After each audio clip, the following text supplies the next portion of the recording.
Football is back. Welcome to Box to Box Football. Jack, this is the shortest turnaround ever. I just realized like my birthday was a few days ago and the Premier League's back. Usually I have to wait like another month. You're talking September-ish. Right.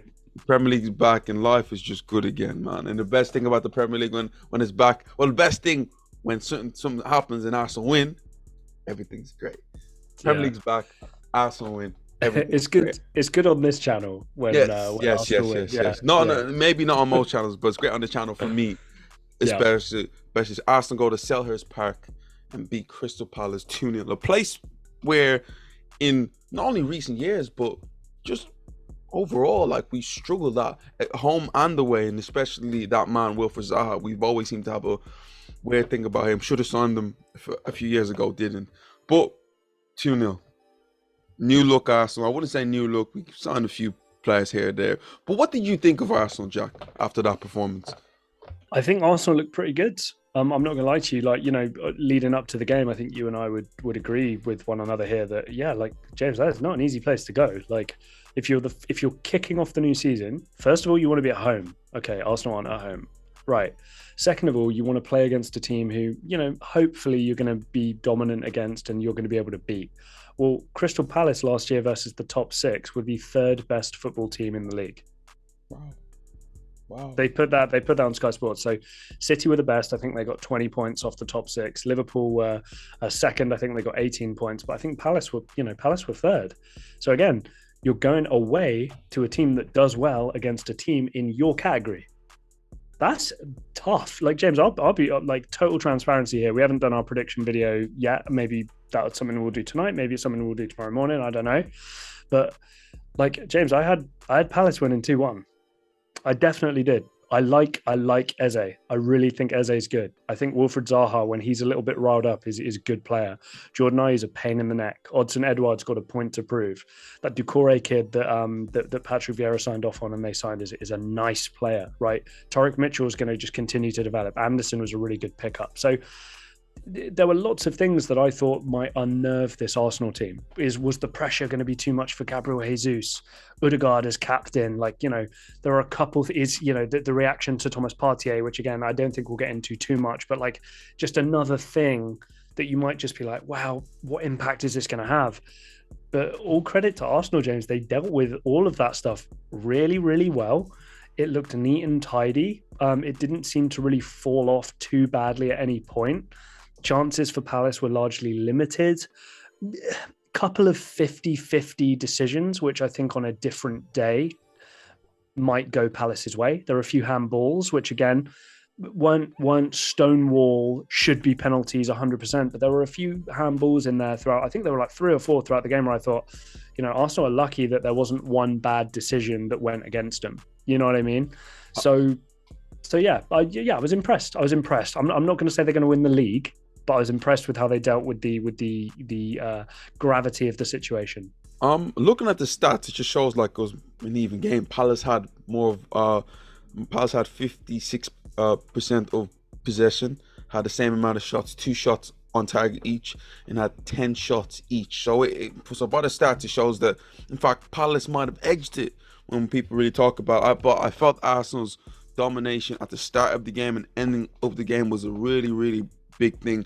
That first 25 minutes, Jack, was scintillating, and it showed Arsenal's preseason preparation compared to anybody else. You've seen how great we were in preseason, and that 25 minutes really, really showed that we were like a house on fire, moving the ball from right to left. And the biggest thing that had me, Jack, was we had a real vocal point today in Gabriel Jesus, and the difference it made was crazy. I put on Twitter today that Jesus reminded me of Luis Suarez. Now he might not be Luis Suarez, but I'm talking about the style of play and the way he was playing. Jack, the first minute of the game, what does he do? He receives it on the back foot. He gets past one. He nutmegs another player, drops his shoulder, and nearly gets a shot up. What's it called again? What's his name? Gabriel should have scored. Don't know how he doesn't score. No. we missed that opportunity. But just throughout the game, Jack, he was such a pest. He was so lively. Jack, the runs he was making every Pest time, is a good word. Yeah, you he's know, James. He tenacious, like you say. The Suarez comparison there is absolutely spot on. A ball that he has no right challenging for, he challenged for, and it may have meant okay, they still got the back pass off, but it wasn't like a good, confident, composed back pass from the Palace defender. You know, they were under pressure, and James, 99 times out of 100, they're going to make that back pass and it's going to be fine. But that one time, he might score a goal, or he might lay off to somebody, or start a counter, or something like that. But Jack, to me, the brightest thing was to me is like when like we could do two things. We can hit the ball up to him, and he could hold it. He can bring people into play. He can make runs in behind. And you mentioned the lost causes. There was one time also he gave Matt Gay an absolute dreaded day for him. There was one ball over Matt Gay's head, and Jesus just all around his back gets around him and like creates a chance for Martin Odegaard, who should have scored but doesn't. He was a fantastic plus for Arsenal. Then like when I look at it, the man of the match to me, the guy who we Arsenal fans are waiting to see for many years right now, William Saliba. Jack, goodness gracious me, he looked good. He looked, James. He looked good. He really looked the part, and also what I think was so fascinating as well. First 15 minutes, I don't know if you picked up on this. There was a targeted press on him when he had the ball. Mm-hmm. When a slow pass went his way from Gabriel or from Ramsdale or whoever, they pressed him. 2 or 3 players again, just a kind of a zone press, like a targeted press for him, and he played out of it.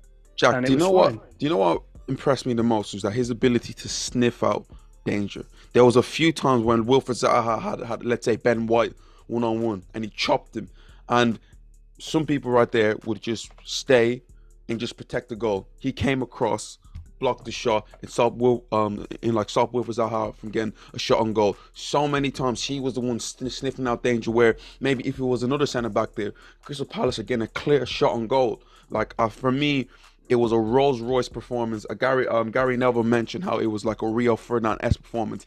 He doesn't get himself dirty, yeah, No, but but he reads it at the right time, which I love. and James, he has the body type to do that style of defending.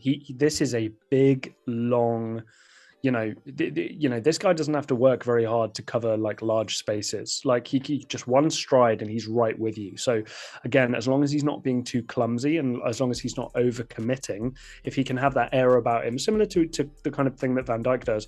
Van Dijk's not, reckless with his body and trying to make certain challenges and stuff. He's just holding a certain level of position. And again, James, I mentioned this in a video recently.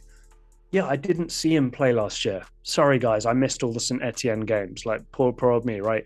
But the individual awards he was getting, the praise he was getting from people who'd been watching him play, again, having him make a debut and winning man of the match at Selhurst Park is a really good thing for going forward. Listen, he was tremendous, and I felt overall with Arsenal, you could see the sharpness there. A few things I want to touch on Arsenal, but I just want to touch on Crystal Palace first. I feel like if you're Crystal Palace, Arsenal showed a good level of control, Jack. But if you're Crystal Palace, you would be like, we could have got something out of that game, because Edouard misses a point blank range header that to me you scored. It was very similar to the Gabriel Martinelli goal, and then Eze has a 1-on-1 where to me he just completely scuffs the ball straight to Ramsdale, and if they take them chances, it's a whole different game. I felt with them it was a thing where Arsenal defended well, but they also caused problems themselves by playing out from the back, and that's what happens when you play out from the back. You're going to have times where there's going to be scares and certain things. There was one time when Ramsdale got caught, tried to clear it, hit off a Crystal Palace player, and nearly went in. There was problems here and there, and Crystal Palace, or maybe on another day, could have got an equalizer, and it would have been a whole different game. But on Arsenal's side of it, good performance. I like what I see, Jack, but I'm gonna remain critical because I do want to see us do a little bit more in the transfer window. From the point of view, Jack, is like it was nice, but we scored 2 goals. One of them was a deflection, the other one was from a set piece. How much amazing clear-cut opportunities that Arsenal create, and how many of them are going to be converted? So that's why I look at this from this point of view. We didn't create enough, and do we have the goal scorers for us to take us to that next level? That's my biggest problem. I'll be honest, I'm not overly worried about your chance creation. I'm really not. But that double pivot does just leave something to be desired a little bit with Xhaka and Partey. Partey, fine, fulfilling, his kind of role and, exercising his strengths is really good. It's that other spot, it's that Xhaka spot. You can really do with an upgrade in that Xhaka spot. I don't know who that needs to be. I don't know whether that needs to be a Yuri Tielemans, right? Or I don't know whether that needs to be or a Sergei Milinkovic-Savic, right? Or whatever the rumors are, right? But I do think something is required there. Because, again, like you said, we can't criticize Arsenal for Palace having bad finishing or chance creation or whatever, right? We can't. But what we can do is we can project that into a game where there are teams that do have that side of their game, right? So, yeah, if you're playing Man City or if you're playing Liverpool, so you're gonna get punished. Of course you are. But for me, James, first game of the season, especially the season opener, it kind of operates in isolation. And what I mean by that is, I'm not going to look at the first game of the season, let alone the season opener, with any sort of whoa, I know what this means for the rest of Arsenal's season or the rest of Palace's season. Did you win the game? Big thing. They won the game. James, clean sheet with a centre-back who was under a bit of pressure, under his debut. He's a young guy. He was man of the match, right? Your striker came in. He didn't score. But again, I'm sure the Twitter mob will go, no goals, no assists. But James, you and I saw the game. Gabriel Jesus had a great game. If it wasn't for the fact of William Saliba being so great, and I think it's Crystal Palace centre-back too, if it wasn't for that, Gabriel Jesus to me is a man of the match. He was absolutely superb. But also, Jack, just a quick touch on Crystal Palace. How did you feel about them? Overall, they're gonna find it tough like they did last year. But Ken, James, this is the squad with the highest turnover last season, and I remember saying to you, I was like, "Damn, I'm worried for Vieira. I'm really worried for him. He's coming into a really difficult job, and he did a great job." This year they've made some really, really nice signings. It's going to take a little while to have them embed themselves in there. Odsonne Edouard was a waste of money at this point. Jordan Ayew is not good enough to play Premier League football in the striker position. Out wide, they're great, fantastic talent with the likes of a Wilf or an Eze or Ebiowei, who I know they brought in from Derby County. That Decore kid looked good. He was putting himself around. Defensively, I'm not too worried. I think they can upgrade the goalkeeper position and the striker position. But again, James, for what Palace should be achieving and what I think will end this season with what Patrick Vieira has created, I think they're going to be fine. This is, as much as Selhurst Park's a tough place to go, I think Palace are a better away team. They're a thorn in the side more so than they are you don't want to come to Palace. Do you know what I mean? You don't want to come to Selhurst Park type deal, yeah. In my eyes, Crystal Palace are 15 plus goal striker away from being a top 10 Premier League team. Jack, James, they create good opportunities. No, they create great opportunities for a striker of just a decent conversion rate. Callum Wilson, Ivan Toney, somebody those like kind of guys, somebody like that, Jack, to take them to the next level. Because Jack, with players like Eze and Wilfred Zaha, Jack, you're going to create chances, you know. But if they can get somebody that's going to convert them, as I said today, could have been a different story if they have a better number 9 personally. My wild card though is Luka Milivojevic. I know it's silly, and I know he's never going to win Team of the Year, and he's never going to break into a top team. He came off the bench, he puts himself around, and he is kind of a little bit of like a heart and soul of Palace type guy. So as much as he may not have the talent of maybe the guys you have starting there, a few games under his belt, I think Patrick Vieira will start to be like, hey, this guy's pretty good. And then eventually he starts, right? And then we see the types of performances that we know we're likely to see from Milivojevic going forward. When he came on, it feels like Palace. Do you know what I mean? I don't know. When I think of him, I just think it's just a load of set pieces. But Arsenal fans, Crystal Palace fans, let me know what you like. What do you think? Arsenal, top 4, top 3, it's hard to race. Okay. Let me chill. But let us know what you think about the performance. William Saliba, Gabriel Jesus, even Gabriel Martel. Arsenal fans, comment down below. Crystal Palace fans, let me know. Do you need a striker? Comment down below. Let us know. This is box to box football, and we will see you guys next time.